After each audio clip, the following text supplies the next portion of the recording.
The FOMC decided today on new actions, electing to expand its purchases of securities and extend its forward guidance regarding the federal funds rate. QE, it's short for quantitative easing. The three, because since the Wall Street mess of 2008, there have been two other attempts at quantitative easing by the Federal Reserve. The idea is that when the economy is slow, the government or central bank must stimulate it. Now, one way to do that is for the Federal Reserve Bank, which is a private bank, not a branch of government, orders the printing of new money and lowers interest rates. That is quantitative easing, leveling out drops in the market. By putting that money into the economy, Keynesian theory says that people will start spending, banks will start lending, people will borrow, and the economy will get back to humming along. That is Keynesian economic theory.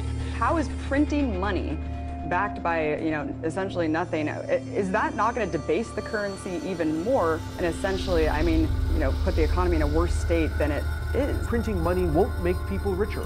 Money derives its value from the goods and services. Printing more money doesn't make more goods and services appear.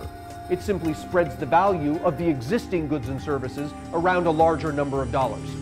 We call this inflation. The average price level is like the number of dollar bills divided by the number of goods and services. Ultimately, doubling the number of dollar bills simply doubles prices. If everyone has twice as much money, but everything costs twice as much as it did before, people aren't better off.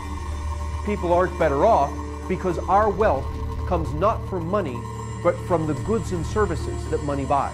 When you put more out there into the market, that is inflationary. That debases the currency. That affects your purchasing power. That affects your ability to save when interest rates are so low. You can't get anything for your money, and the prices that you pay for things are going up or could go up. But there is a hard truth here.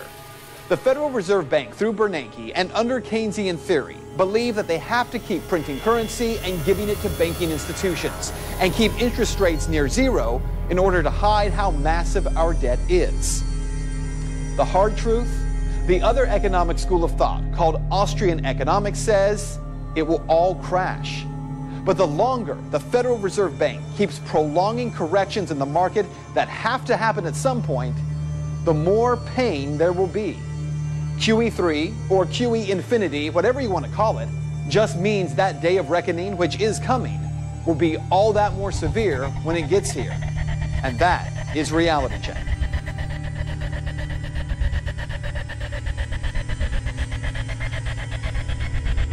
This is not an issue of credit rating. The United States can pay any debt it has because we can always print money to do that.